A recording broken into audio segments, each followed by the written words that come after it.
Bayangkan, seorang perempuan muda yang sedang sakit, wajahnya pucat, tubuhnya gemetar, kini tergolek lemah di lantai kandang kambing. Tangan halusnya diikat ke belakang, tubuhnya dikelilingi kotoran dan bau menyengat. Air matanya tak berhenti mengalir, bercampur lumpur di pipinya. Sementara di luar, angin malam berhembus dingin, dan suara embikan kambing sesekali terdengar menyayat telinga. Ia tak tahu sampai kapan harus bertahan di tempat hina ini. Dan yang lebih menyakitkan, semua ini terjadi bukan karena ia mencuri, bukan karena ia berbuat salah besar, tapi hanya karena ia tidak sempat menyapu rumah. Dan yang mengurungnya adalah ibu dari suaminya sendiri. Seorang mertua yang dari awal memang tidak pernah menginginkan kehadirannya. Namun sebelumnya, bagi yang beragama Islam, mari tinggalkan sholawat di komentar, agar sholawat ini menjadi saksi kita di akhirat kelak. Jangan lupa juga like dan share cerita ini ke teman ataupun keluarga terdekat kita, untuk membantu menyebarkan dakwah Islam dalam bentuk cerita. Semoga Anda mendapatkan pahala yang setimpal karena sudah subscribe, like, komen dan membagikan cerita ini. Sekarang mari kita lanjut ke ceritanya. Hari itu, langit tampak redup meski belum sore benar. Rani berdiri mematung di dapur. Peluh membasahi pelipisnya. Tangan mungilnya menggenggam sapu lidi yang tak sempat ia gunakan. Tubuhnya lemas. Pagi tadi, ia memaksakan diri mencuci pakaian hingga 4 ember, menyikat kamar mandi, dan memasak untuk seluruh keluarga.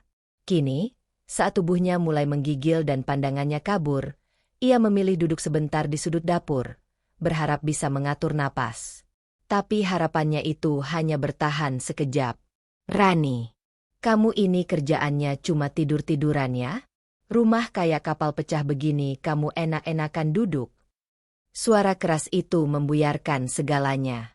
Bu Saminah, ibu mertua Rani, berdiri di ambang pintu dapur dengan mata melotot dan wajah merah padam.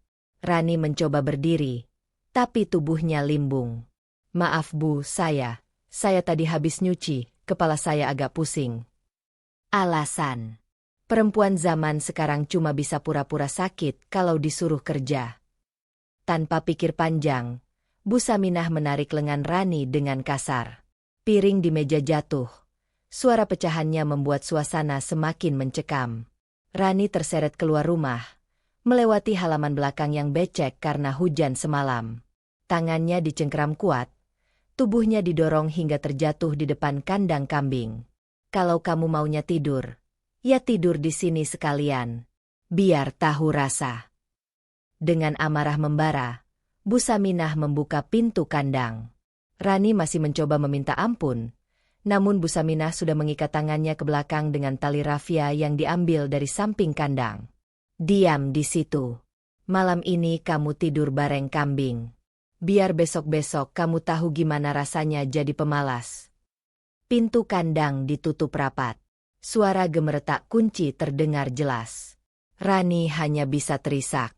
Tangannya sakit, kulitnya terkena gesekan tali, namun semua itu tak sebanding dengan luka di hatinya. Ia tidak tahu, apakah ini hanya hukuman sesaat, atau awal dari penderitaan yang lebih panjang lagi. Angin malam mulai menusuk tulang. Seekor kambing jantan yang besar mendekat dan menatap Rani tajam. Embikannya terdengar garang. Rani menahan napas. Ia merasa terperangkap di tempat yang bukan untuk manusia. Dan saat malam semakin larut, langkah kaki terdengar mendekat di luar kandang. Namun itu bukan suara suaminya. Rani terbangun oleh bau menyengat dari kotoran kambing yang mengering. Tubuhnya nyaris mati rasa. Tangan yang semalam diikat kini mulai membengkak. Udara pagi menyelinap masuk melalui celah-celah dinding kandang yang lapuk, membuat tubuhnya menggigil hebat. Ia tak tahu sudah jam berapa. Tapi suara embikan kambing yang mulai ramai menandakan pagi telah datang. Rani mencoba bangkit dari tanah. Namun ikatan di pergelangan tangannya masih terlalu kuat. Debu dan jerami menempel di wajah dan rambutnya yang kusut. Tak lama kemudian, pintu kandang terbuka.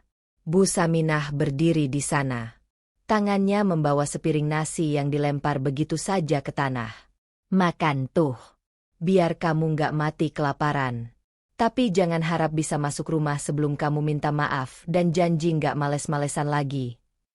Rani hanya diam. Ia terlalu lelah untuk menjawab. Setelah Bu Saminah pergi, Rani menatap nasi di tanah yang sudah terkena pasir dan kotoran. Perutnya lapar, tapi harga dirinya menangis. Ia menangis bukan hanya karena lapar, tapi karena tidak dianggap sebagai manusia. Beberapa minggu sebelum peristiwa ini, hidup Rani juga tidak jauh lebih baik. Sejak menikah dengan Budi, suaminya, Rani sudah tahu bahwa dirinya tidak disukai oleh mertuanya.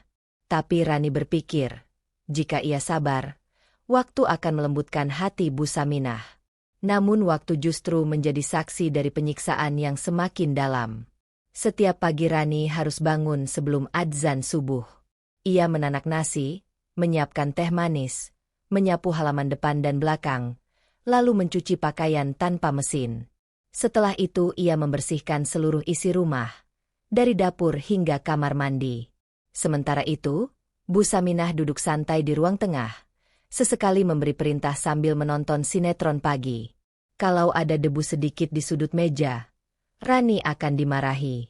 Kalau piring belum dicuci, Rani dianggap pemalas. Dan jika Rani bersuara sedikit saja, ucapan Bu Saminah selalu menyakitkan. Perempuan miskin kayak kamu tuh harus tahu diri. Untung kamu dinikahi anak saya. Kalau bukan karena Budi, kamu mungkin masih nyuci baju orang di kampung. Ucapan itu seperti pisau. Dan setiap hari pisau itu menancap lebih dalam. Budi, suaminya, sebenarnya lelaki yang cukup baik. Namun karena pekerjaannya sebagai sopir ekspedisi, ia sering keluar kota selama berhari-hari. Dan saat ia pulang, Bu Saminah selalu pandai bersandiwara, bersikap manis seolah tidak pernah memperlakukan Rani dengan buruk. Bu, Rani gimana di rumah? Alhamdulillah, anaknya baik, nurut, rajin bantu-bantu. Padahal saat itu Rani baru saja dimarahi karena tidak membersihkan sela-sela jendela dengan benar.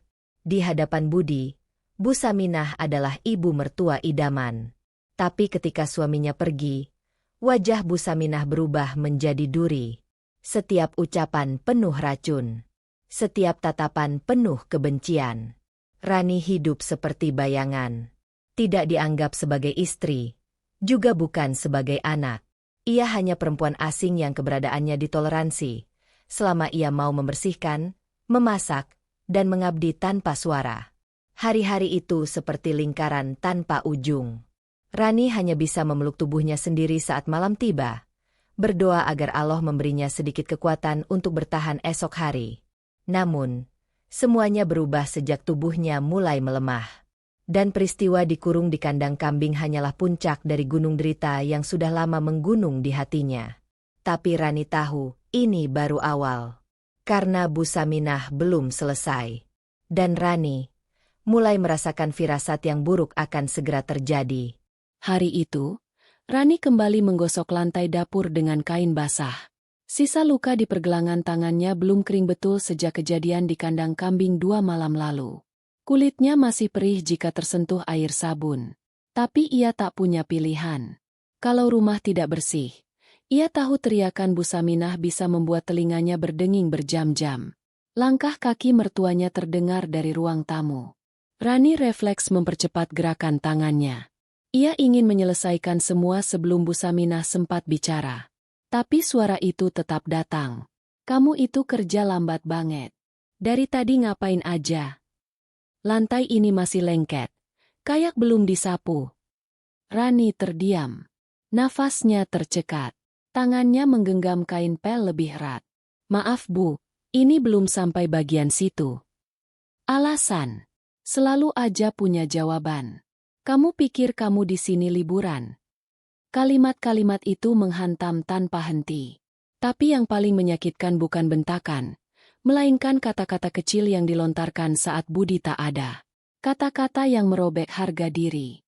Kalau anak saya mau, bisa dapat istri yang lebih dari kamu. Tapi entah kenapa dia malah milih kamu, perempuan kampung yang gak tahu adat. Rani menyeka keringat di lehernya. Ia ingin membalas. Ingin berdiri dan berkata bahwa dirinya juga manusia, punya hati, punya batas. Tapi ia hanya bisa menunduk, menahan perih di dada. Di malam hari, setelah semua pekerjaan selesai dan Bu Saminah masuk kamar, Rani duduk di teras dapur. Angin malam menggerakkan daun pisang yang tumbuh di ujung pagar. Ia menyandarkan kepala ke dinding kayu, berharap lelahnya bisa hilang meski hanya sesaat. Tapi bayangan dari kejadian 2 malam lalu masih membekas. Saat tubuhnya diikat, saat pipinya menempel tanah kandang, saat suara kambing menguap dalam gelap, semua itu menumpuk jadi trauma yang diam-diam menggerogoti kewarasannya. Kadang Rani berpikir, apakah dirinya memang pantas mendapatkan semua ini? Apakah kesalahannya sampai harus dibalas dengan diperlakukan seperti binatang? Malam itu, ia terisak tanpa suara. Tangisnya ditelan kesunyian, seperti biasanya. Tak ada yang mendengar, tak ada yang peduli. Esok harinya, ketika Rani mencuci di sumur, tangannya tergores pecahan sabun. Darahnya mengalir tipis, namun rasa sakitnya jauh lebih ringan dari luka batin yang ia rasakan setiap hari. Seorang tetangga bernama Mbak Sri lewat membawa anaknya yang masih kecil. Ia sempat melihat kondisi tangan Rani yang membiru. Loh, tangannya kenapa, Rani? Rani buru-buru menyembunyikan luka itu di balik kain. Nggak apa-apa, Mbak. Kecelakaan kecil aja. Mbak Sri tidak bertanya lebih lanjut, tapi sorot matanya menunjukkan bahwa ia mengerti ada yang tidak beres. Tapi seperti kebanyakan orang desa, mereka memilih diam. Tak mau ikut campur urusan rumah tangga orang lain. Di hari-hari berikutnya, luka demi luka terus bertambah. Bukan hanya luka fisik, tapi luka yang tak terlihat yang mengendap di hati Rani. Setiap ucapan, setiap bentakan, setiap ejekan menjadi serpihan racun yang lama-lama mematikan semangat hidupnya. Dan Budi, suaminya, masih belum pulang dari luar kota. Rani bahkan tidak berani meneleponnya. Ia tahu, Budi akan percaya pada kata-kata ibunya lebih dari apapun yang Rani sampaikan. Karena dalam rumah ini, suara Rani hanyalah bisikan. Sementara suara Bu Saminah adalah hukum. Namun di tengah luka yang tak terlihat itu, Allah sedang menyiapkan balasan yang perlahan akan datang. Dan ketika waktunya tiba, segala yang ditanam akan dituai. Namun belum sekarang. Karena derita Rani masih belum mencapai puncaknya. Pagi itu hujan turun gerimis, membasahi halaman yang belum sempat disapu. Rani duduk bersimpuh di dapur, memaksakan diri untuk tetap mengaduk bubur di panci meski tubuhnya menggigil hebat. Keringat dingin membasahi pelipisnya, tapi bukan karena panas, melainkan demam yang makin tinggi sejak semalam. Kepalanya berat, matanya berkunang, tapi ia tak berani istirahat. Ia tahu, sebentar lagi Bu Saminah akan bangun dan mencari alasan untuk marah. Maka ia paksakan kakinya berdiri meski lututnya seperti hendak patah. Namun saat baru melangkah satu langkah menuju meja makan, pandangannya gelap, tubuhnya ambruk, panci di tangannya terlepas, dan bubur tumpah ke lantai. Suara benturan panci memecah keheningan. Tak lama kemudian, terdengarlah suara yang sudah sangat Rani kenal. Astagfirullah. Kamu ini ngapain sih, Rani? Udah tahu jam segini harusnya sarapan siap. Malah main jatuh-jatuhan segala. Bu Saminah berjalan cepat mendekati Rani yang masih tergeletak. Rani mencoba bangun, namun tubuhnya tak merespon. Nafasnya terengah, wajahnya pucat pasi. Maaf Bu, saya pusing tadi mau bawa bubur, tapi jatuh. Alasan kamu selalu sama. Sakit, sakit, sakit. Gak ada perempuan zaman dulu sakit cuma gara-gara kerja rumah. Bu Saminah menatapnya dengan jijik, lalu membalikkan badan dan meninggalkannya begitu saja. Kalau kamu mau pingsan, sana pingsan di luar. Jangan bikin kotor dapur.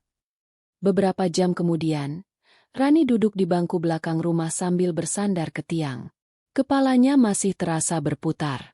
Ia belum makan apapun sejak kemarin sore. Perutnya kosong, tubuhnya menggigil, tapi tidak ada yang peduli. Dari kejauhan, suara kambing terdengar memanggil. Rani menatap ke arah kandang. Seketika ingatannya kembali ke malam itu. Tangan diikat ke belakang, tubuh menempel tanah, Bau busuk menusuk hidung. Luka di tubuhnya memang sudah mulai mengering. Tapi luka itu belum benar-benar hilang dari benaknya. Malam hari, saat mencoba berbaring di tikar di ruang belakang, demam Rani makin tinggi. Nafasnya sesak. Tubuhnya panas luar biasa. Namun tak ada satupun obat di rumah itu. Bu Saminah yang tahu Rani sedang sakit, hanya menyuruhnya tidur di dekat dapur. Jangan bawa penyakitmu ke kamar utama. Nanti nular ke saya. Katanya, Rani hanya bisa memeluk tubuhnya sendiri. Tak ada yang datang menengok. Tak ada suara yang menanyakan, apakah ia butuh bantuan. Yang ada hanya dinginnya ubin dan nyeri yang menjalar dari kepala sampai ke tulang belakang. Di tengah malam, Rani menggigil hebat. Bibirnya pecah-pecah, tubuhnya lemas, dan matanya berair. Tiba-tiba ia teringat wajah ibunya di kampung. Wajah tua yang dulu selalu menyelimuti tubuhnya saat sakit, menyuapkan bubur hangat, dan membisikkan doa penuh cinta di telinganya. Tapi kini, satu-satunya pelukan yang ada hanyalah udara dingin dan rasa sepi. Rani menangis. Bukan karena demam, tapi karena dirinya merasa sudah tak berarti. Ia bukan lagi seorang istri, bukan menantu, bukan pula seorang manusia yang dihargai. Ia hanyalah bayangan yang hidup karena terpaksa, dan terus dipaksa untuk bertahan di tengah penderitaan. Dan malam itu, di antara panas demam dan dingin ubin, Rani mulai berpikir, apakah lebih baik mati daripada terus hidup seperti ini? Namun tepat saat pikirannya mulai gelap, terdengar suara langkah kaki tergesa dari depan rumah, dan seseorang menyebut namanya dengan nada terkejut. Rani? Astagfirullah, kenapa kamu pucat banget? Suara itu. Rani membuka matanya perlahan, meski kelopaknya berat seperti batu. Di hadapannya, berdiri seorang pria yang nyaris tak ia percaya benar-benar ada. Itu Budi, suaminya. Dengan langkah terburu-buru, Budi mendekat, mengguncang tubuh istrinya yang tergeletak lemas di lantai belakang rumah. Nik, kamu dengar suara aku nggak? Ini aku, Budi. Rani hanya bisa menatapnya kosong. Nafasnya lemah, kulitnya pucat, dan keringat dingin mengalir di pelipis. Budi segera memapah tubuh Rani ke kamar. Ia mencari air, menyelimuti tubuh istrinya, dan mencoba menurunkan panas dengan kompres seadanya. Bu, kenapa Rani kayak gini? Udah berapa lama dia sakit? Teriaknya ke arah ruang tengah, penuh kemarahan. Namun Bu Saminah muncul dengan wajah tanpa dosa. Ya gimana, dia cuma bilang capek. Aku pikir cuma masuk angin biasa. Namanya juga perempuan, sedikit-sedikit lebay. Budi menatap ibunya dengan mata menyala. Dia demam tinggi, Bu. Nafasnya berat. Dia bisa pingsan lagi kalau dibiarkan. Kalau kamu gak suka cara aku ngurusin istri kamu, ya sudah kamu bawa aja dia dari sini. Kalimat itu membuat Budi terdiam sejenak. Suasana mendadak senyap. Tapi dalam dada Rani yang lemah, suara itu terngiang-ngiang. Kalimat yang seharusnya jadi jalan keluar, malah terasa seperti hukuman. Karena meski sakit, Rani tahu Budi tidak akan pernah benar-benar melawan ibunya. Keesokan harinya, setelah demam Rani sedikit turun, Budi memutuskan untuk tinggal beberapa hari. Ia membantu memasak dan membersihkan rumah. Tapi setiap kali ia lengah, Bu Saminah datang dan menumpahkan kekesalan pada Rani. Kamu sengaja ya? Biar anak saya kasihan terus tinggal di sini. Dasar perempuan pembawa sial. Rumah ini jadi berat sejak kamu datang. Rani hanya bisa menunduk. Di depan Budi, Bu Saminah masih menjaga nada. Tapi saat suaminya mandi atau keluar membeli barang, Bu Saminah berubah seperti iblis yang tak kenal ampun. Kalau kamu pikir sakit bisa nyelamatin kamu dari kerja, kamu salah. Jangan manja. Lalu Bu Saminah menyodorkan kain pel ke tangan Rani yang masih gemetar. Pel lantai sekarang. Saya nggak peduli kamu sakit atau enggak. Beberapa hari berlalu. Rani mulai membaik. Tapi luka di batinnya justru bertambah dalam. Ia tahu Budi peduli. Tapi kepedulian itu tak cukup kuat untuk melindunginya dari kekejaman sang ibu. Setiap malam, saat Budi tidur di kamar depan bersama ibunya, Rani tidur sendirian di ruang belakang. Dingin, senyap, dan penuh pikiran kelam. Suatu malam, Rani memberanikan diri membuka percakapan. "Mas, boleh aku pulang ke kampung sebentar? Ke rumah ibu." Budi yang sedang bermain ponsel menoleh cepat. "Loh, ngapain pulang? Bukannya kamu udah sehat?" "Aku cuma kangen. Sudah lama nggak ketemu ibu. Kalau kamu pulang, nanti ibu marah. Dia pasti mikir kamu nggak betah di sini." Rani tersenyum pahit. Budi tidak tahu bahwa rasa betah itu telah hilang sejak lama. Dan malam itu, saat ia kembali merebahkan tubuhnya di tikar, hatinya mulai mati perlahan. Ia tak lagi berharap dimengerti. Ia hanya ingin bebas. Tapi yang terjadi justru sebaliknya. Beberapa hari setelah Budi kembali keluar kota, kejadian paling gelap dalam hidup Rani kembali terulang. Kali ini, lebih kejam, lebih menyakitkan, dan lebih merusak daripada sebelumnya. Langit mendung pagi itu menggantung rendah di atas atap rumah yang mulai tua. Hujan semalam menyisakan genangan di halaman belakang, menyatu dengan lumpur dan bau kotoran kambing yang menusuk. Rani kembali menyapu halaman dengan tangan kirinya yang masih lemah. Tangan kanannya memar. Bekas terbentur pintu dapur 2 hari lalu saat buru-buru membersihkan piring karena teriakan Bu Saminah. Budi sudah kembali keluar kota. Ia pamit hanya semalam sebelumnya. Rani menahan air matanya saat melepas kepergian suaminya. Dalam hatinya, ia tahu, badai akan datang lagi. Dan benar saja. Sejak pagi, Bu Saminah sudah mulai dengan omelannya. Dari soal lantai yang kurang bersih, masakan yang terlalu asin, hingga cucian yang menurutnya belum dijemur rapi. "Apa kamu pikir kamu ratu? Semua kerjaan nunggu disuapin. Kalau kamu mau enak-enakan, keluar aja dari rumah ini." Rani diam. Ia sudah tidak punya tenaga untuk membalas atau sekadar menjawab. Saat siang tiba, tubuhnya mulai limbung lagi. Ia belum sempat makan. Keringat dingin membasahi tengkuknya. Tapi saat duduk sebentar di kursi belakang untuk menyandarkan tubuh, suara lantang Bu Saminah kembali menyambar.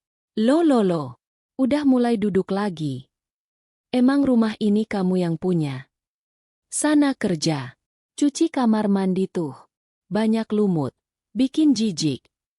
Rani bangkit dengan susah payah. Tapi langkahnya tertatih. Ia menuju kamar mandi belakang yang sudah lama tidak dipakai. Di sana, lantainya kotor, gelap, dan lembab. Ia mulai menyikat sambil bersandar ke dinding. Tubuhnya sudah menggigil, tapi ia paksa terus.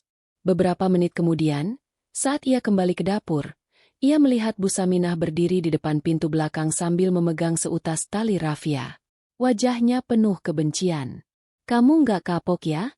Nggak bisa dikasih pelajaran." Rani mundur selangkah. "Ada apa, Bu? Kamu itu pura-pura sakit mulu. Saya benci lihat orang pemalas." Dan sebelum Rani bisa lari, tangan Bu Saminah sudah merenggut lengannya. Rani meronta, tapi tubuhnya terlalu lemah. Ia diseret lagi, seperti dulu. Kali ini, lebih kasar. Bajunya tersangkut paku pagar, robek di bagian bahu. Tapi Bu Saminah tidak peduli. Dengan penuh amarah, ia kembali membuka pintu kandang kambing. "Tempat kamu di sini. Kamu nggak pantas tinggal di rumah anak saya." Tangannya mengikat pergelangan Rani ke belakang, lalu mendorongnya masuk ke dalam kandang. Kambing-kambing di dalam kaget dan mengembik keras. Satu ekor jantan besar menatap tajam ke arah Rani. "Semalaman kamu di sini lagi. Biar Allah yang kasih pelajaran ke kamu." Pintu kandang dibanting dan dikunci. Suaranya menggema sampai ke hati. Langit sore berubah gelap cepat hari itu. Angin berhembus lebih kencang. Rani terduduk di sudut kandang. Tangannya nyeri karena terikat. Bau busuk di sekitarnya menyiksa. Tapi semua itu tidak ada artinya dibandingkan rasa hancur di dadanya. Ia menangis pelan. Tak ingin kambing-kambing yang mengelilinginya merasa terganggu. Tapi air matanya mengalir deras. Seakan membuka semua luka yang selama ini ditahan. "Ya Allah, sampai kapan aku harus bertahan seperti ini?" Embikan kambing kembali terdengar. Kali ini lebih keras. Seekor kambing jantan menginjakan kaki dengan gelisah, menatap ke arah pintu kandang. Di luar, Bu Saminah duduk di kursi plastik sambil menyantap gorengan. Mulutnya masih mengumpat pelan. Perempuan durhaka. Muka manis. Kelakuan setan. Tapi ia tidak tahu bahwa malam itu akan menjadi malam yang tidak akan pernah ia lupakan seumur hidup. Seekor kambing jantan yang selama ini jinak dan penurut akan menjadi saksi dan sekaligus pelaku dari kisah karma yang perlahan mulai bekerja. Langit malam menggantung muram, tanpa bintang, seolah turut menyaksikan satu bab penderitaan yang kembali menimpa Rani. Angin berhembus keras, membuat pintu kandang berderit pelan, seperti napas terakhir dari tempat yang tak layak dihuni manusia. Rani meringkuk di sudut kandang, tubuhnya gemetar hebat. Hujan rintik mulai turun, membasahi atap seng yang bocor. Setiap tetesnya jatuh menimpa kulitnya yang sudah lembek oleh dingin dan kelelahan. Tangannya masih terikat ke belakang. Lututnya memar akibat terdorong keras ke lantai saat tadi dipaksa masuk. Satu hal yang berbeda malam ini adalah kehadiran seekor kambing jantan besar di dalam kandang. Tubuhnya kekar, tanduknya melengkung ke belakang. Dari ujung tanduknya masih tergantung sisa jerami. Tapi bukan itu yang menarik perhatian Rani. Matanya. Tatapan mata kambing itu tampak berbeda malam ini. Gelisah. Menyimpan amarah yang sulit dijelaskan. Kambing itu berdiri di tengah kandang, menginjak-injak tanah dengan kaki depannya. Nafasnya memburu. Sesekali menoleh ke arah Rani, tapi tak mendekat. Ia seperti sedang menahan sesuatu. Sementara itu, di dalam rumah, Bu Saminah tengah bersantai di ruang tengah. Ia menggosok kakinya yang pegal sambil menonton sinetron. "Kamu pikir kamu bisa nyakitin saya terus-terusan?" "Hah," katanya pada layar, seolah memarahi karakter dalam drama.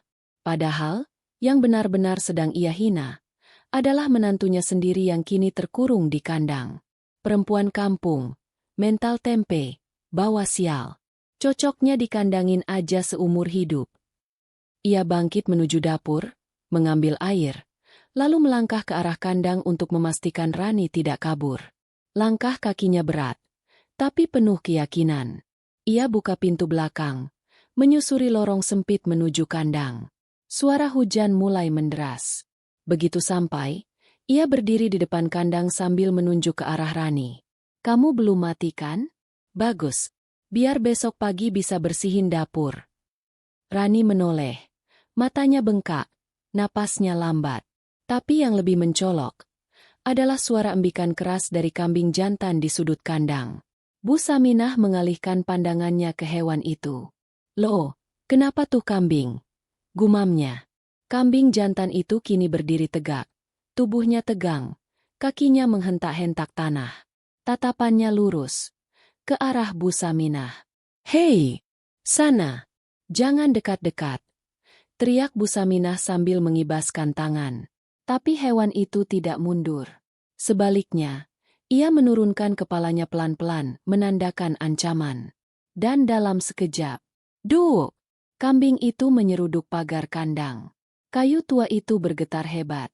Rani menjerit pelan, kaget. Tubuhnya refleks mundur lebih dalam ke dinding. Bu Saminah terpaku. "Astagfirullah." Kambing itu mengamuk. Ia menghentakkan tubuhnya ke arah pintu, menciptakan suara berderak yang menggetarkan tanah. Hujan makin deras. Suara seng-seng di atas kandang berisik tak beraturan. Lalu, brak, pintu kandang terbuka. Terkoyak dari engselnya. Dan dalam satu hentakan, kambing itu meloncat keluar. Tanpa aba-aba, tanpa ragu, langsung menyeruduk tubuh Bu Saminah tepat di bagian perut. Wah! Tubuh Bu Saminah terpental jatuh ke lumpur. Gorong-gorong kecil di belakang rumah itu menjadi tempatnya mendarat, penuh tanah dan air hujan. Dikit. Tolong! Tolong! Tapi tak ada siapa-siapa. Tak ada tetangga yang berani datang malam-malam begini, apalagi saat hujan deras. Rani hanya bisa menatap dari dalam kandang. Matanya membesar, mulutnya terbuka, tapi tak ada suara keluar. Ia menyaksikan sendiri bagaimana sang mertua, yang telah menindasnya selama ini, kini tergeletak tak berdaya. Tapi belum selesai. Kambing itu masih berdiri, mengatur napas, lalu kembali menunduk, bersiap menyeruduk untuk yang kedua kali. Tubuh Bu Saminah terbaring di tanah becek. Wajahnya berlumur lumpur dan dedaunan basah. Nafasnya terengah. Kedua lengannya gemetar menahan sakit di bagian perut yang barusan dihantam keras oleh tanduk kambing. Tapi waktu tak memberinya ruang untuk pulih. Belum sempat ia bangkit. Suara langkah berat terdengar semakin mendekat. Kambing jantan itu kembali mengatur posisi. Matanya merah, nafasnya panas, dan dari hidungnya keluar dengusan marah. Apa-apaan ini, pergi. Bu Saminah berteriak, mencoba mundur dengan menyeret tubuhnya. Namun kakinya terperosok ke dalam lumpur. Kambing itu bersiap. Lalu duar. Serudukan kedua menghantam bagian pahanya, membuat tubuh Bu Saminah terlempar ke sisi pagar bambu yang hampir rubuh.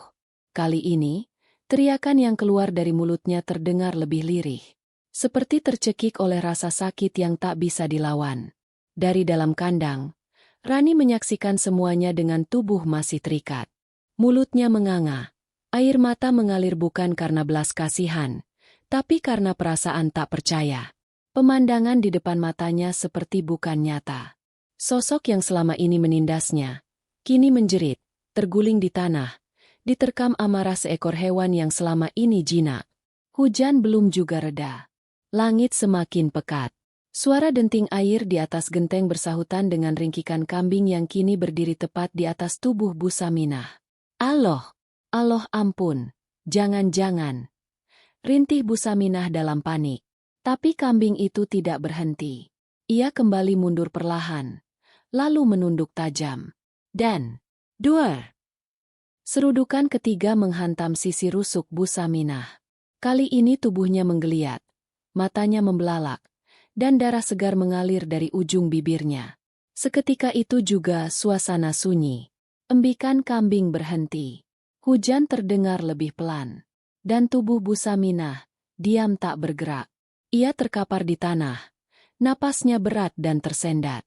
Tubuhnya dipenuhi lumpur dan memar. Kambing jantan itu berdiri tegak, matanya mulai tenang. Ia mundur pelan, lalu kembali masuk ke kandang dengan langkah lambat, seolah tugasnya telah selesai. Ia duduk di sudut, tak lagi gelisah. Rani menggigil. Seluruh tubuhnya basah kuyup. Tangannya masih terikat. Tapi ia tak sanggup bergerak. Antara takut, kaget, dan kelegaan yang perlahan menyusup ke relung hatinya. Ia tak mengerti kenapa kambing itu tiba-tiba mengamuk. Tapi satu yang ia tahu, ia tidak pernah menyentuh atau menyakiti hewan itu. Ia selalu memberi makan dengan tangan sendiri, membersihkan kandang meski tanpa disuruh. Mungkin, hewan itu mengerti siapa yang penuh kasih, dan siapa yang penuh kebencian. Beberapa menit berlalu. Terdengar suara langkah tergesa dari kejauhan. Ternyata Mbak Sri dan suaminya datang, membawa senter. Rupanya mereka mendengar suara teriakan dari arah belakang rumah. Astagfirullah. Bu Saminah kenapa ini? Kok berdarah? Rani, kamu di mana? Mereka panik, mencari bantuan, lalu membopong tubuh Bu Saminah yang masih bernyawa, namun sudah tak sadarkan diri. Malam itu, untuk pertama kalinya, rumah itu benar-benar senyap. Tak ada bentakan, tak ada hinaan, tak ada suara tinggi yang memecah keheningan. Dan Rani masih terduduk di dalam kandang, tubuhnya dingin, tangan terikat. Tapi untuk pertama kalinya, hatinya terasa hangat. Namun ia belum bebas, karena ikatan di tangannya belum dilepaskan. Dan dunia luar belum tahu apa yang sebenarnya terjadi malam itu. Fajar menyibak gelap, meninggalkan embun dan sisa hujan semalam yang menggantung di ujung daun pisang. Matahari belum sepenuhnya muncul, tapi cahaya jingga mulai menembus celah kandang. Suara ayam berkokok memecah keheningan pagi, disusul bau tanah basah yang menyatu dengan aroma jerami dan kotoran kambing. Rani masih terduduk di sudut kandang. Tubuhnya menggigil. Tangannya bengkak karena terlalu lama terikat. Pergelangan tangannya merah lebam. Nyeri tak tertahankan. Tapi kali ini, bukan hanya karena luka. Tangis yang tak sempat pecah semalam, kini mengalir perlahan bersama embun pagi. Ia baru sadar dirinya masih hidup. Semalam, kematian begitu dekat. Tapi bukan ia yang diseret maut. Justru orang yang selama ini menyiksanya, Bu Saminah, yang kini terbaring di ruang perawatan, antara sadar dan tidak. Rani tidak tahu bagaimana keadaan mertuanya saat ini. Tapi satu hal yang membuat hatinya bergetar adalah, ia masih berada di dalam kandang. Terikat. Sendirian. Tak lama kemudian, suara langkah kaki terdengar dari belakang rumah. Mbak Sri muncul dengan membawa sepiring bubur dan segelas air putih. Ya Allah, Rani, kamu belum dilepas juga. Mbak Sri panik saat melihat Rani masih dalam posisi terikat. Ia segera membuka pintu kandang dan melepas tali di tangan Rani dengan tangan gemetar. Maafin aku. Ya, aku kira semalam kamu udah dibawa masuk. Aku terlalu fokus nolongin Bu Saminah yang pingsan. Ya Allah, maafin aku. Rani hanya tersenyum lemah. Bukan salah Mbak Sri. Suara itu lirih, seperti baru keluar dari perut yang sudah terlalu lama kosong. Mbak Sri menangis.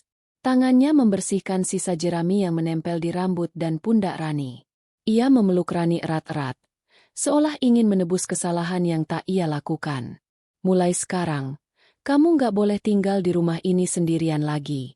Orang-orang harus tahu apa yang kamu alami. Ran? Siang itu, kabar tentang Bu Saminah yang diseruduk kambing menyebar ke seluruh kampung. Tapi yang mengejutkan, bukan hanya soal kambing yang mendadak beringas, melainkan kabar bahwa Rani dikurung semalaman di dalam kandang. Warga mulai berdatangan. Satu persatu menyambangi rumah itu. Beberapa datang dengan wajah penuh keheranan, yang lain dengan nada menghakimi. Tapi tak sedikit pula yang mulai membuka suara. Saya udah curiga. Loh, dari dulu Bu Saminah suka kasar sama Rani. Iya, saya pernah lihat dia marah-marah di depan warung, nyuruh Rani bawa ember air sambil bentak-bentak. Dia sering manggil Rani dengan sebutan yang gak pantas. Cerita demi cerita bermunculan. Apa yang selama ini tersembunyi di balik pagar rumah itu, akhirnya mencuat ke permukaan. Suara-suara yang dulu hanya berani berbisik, kini mulai terdengar. Dan untuk pertama kalinya, suara Rani pun ikut didengar. Sore harinya, Budi akhirnya tiba dari luar kota. Ia datang dengan wajah panik setelah mendengar kabar dari tetangga melalui telepon. Begitu sampai rumah, ia langsung mencari Rani. Rani, kamu di mana? Ia menemukannya duduk di teras belakang, memandangi langit yang mulai redup. Rani menoleh pelan. Tak ada marah, tak ada tangis. Hanya tatapan yang menyimpan luka dan kejernihan. Budi terdiam. Ia tahu, ada yang berbeda dari istrinya. Ada kekuatan dalam diam itu. Dan ketika akhirnya Rani bicara, suaranya begitu tenang, tapi tajam. Mas, aku nggak minta kamu bela aku. Aku nggak minta kamu lawan ibumu. Tapi aku minta satu hal. Biarkan aku pergi. Budi terguncang. Apa maksudmu, Ran? Aku lelah. Sudah cukup. Kalau selama ini aku bertahan karena cinta, sekarang aku sadar bahwa mencintai diriku sendiri jauh lebih penting. Angin sore berembus pelan, membawa kata-kata itu ke sudut-sudut rumah yang selama ini menjadi tempat penyiksaan. Budi hanya bisa terdiam. Karena dalam hatinya, ia tahu, Rani tidak sedang mengancam. Ia sedang memutus rantai yang sudah terlalu lama membelenggu hidupnya. Dan Bu Saminah masih terbaring lemah di rumah sakit, belum sadar. Sementara dunia perlahan mulai membalik arah. Pagi itu, suasana rumah Bu Saminah tidak seperti biasanya. Halaman yang dulu selalu bersih oleh tangan Rani, kini dipenuhi dedaunan kering dan genangan air bekas hujan yang belum tersentuh sapu. Jemuran yang biasanya tergantung rapi di samping rumah kini dibiarkan kosong, bergoyang ditiup angin pagi yang basah. Rani tak lagi tinggal di situ. Sejak malam ia meminta izin kepada Budi untuk pergi ke rumah ibunya di kampung. Ia belum kembali. Tak ada koper, tak ada pakaian yang dibawa. Hanya tubuh lelah dan jiwa yang nyaris hancur, yang ia bawa pulang.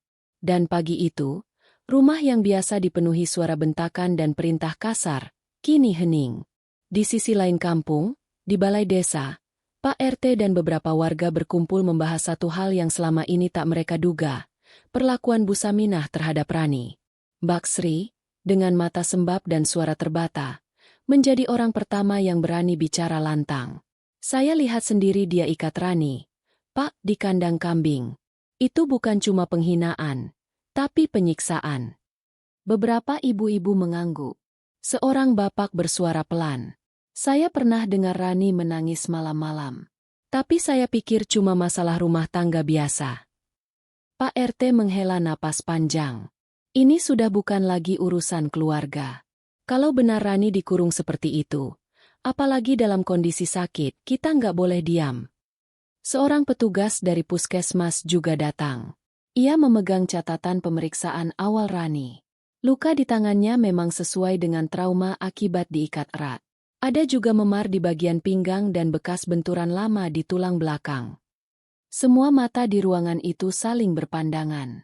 Mereka mulai menyadari bahwa rumah besar di ujung gang itu menyimpan derita yang selama ini mereka anggap tak penting. Sementara itu, di rumah sakit, tubuh Bu Saminah masih terbaring lemah. Kepalanya dibalut perban, dan beberapa bagian tubuhnya penuh luka memar akibat serudukan kambing semalam. Dokter mengatakan kondisinya stabil tapi belum sadar penuh. Budi duduk di samping ranjang, menggenggam tangan ibunya yang dingin.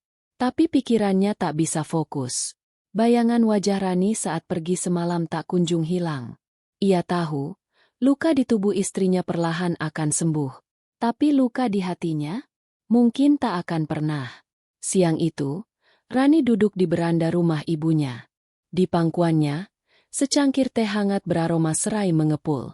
Ibunya duduk di sampingnya, memeluknya dari belakang dengan lembut. Kalau kamu mau tinggal di sini selamanya, Nak, ibu senang.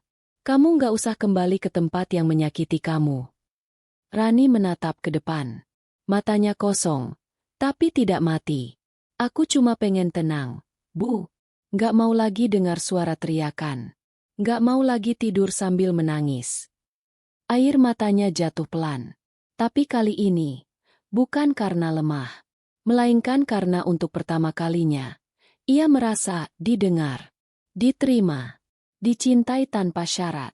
Sore menjelang, dan berita tentang kejadian di rumah Bu Saminah makin menyebar. Beberapa orang mulai datang ke rumah Rani, sekadar menanyakan kabar, atau menyampaikan simpati. Tapi ada juga yang datang untuk meminta maaf. Seorang ibu tetangga mendekap Rani sambil berkata, "Maafkan saya ya, Ran. Saya sering lihat Bu Saminah marahin kamu. Tapi saya nggak berani bantu. Saya takut. Tapi saya salah." Rani tak membalas dengan kata-kata. Ia hanya menggenggam tangan ibu itu erat-erat. Karena untuknya, hari itu bukan tentang penghakiman, tapi tentang bagaimana semua mata akhirnya melihat luka yang selama ini tersembunyi, melihat jeritan yang selama ini dibungkam, melihat air mata yang selama ini dianggap biasa. Dan bagi Rani, itu sudah cukup. Tapi kisah ini belum selesai. Karena malam nanti, Bu Saminah akan sadar. Dan semua yang terjadi akan kembali memutar arah. Arah yang bisa membawa balasan. Atau kehancuran yang lebih dalam lagi.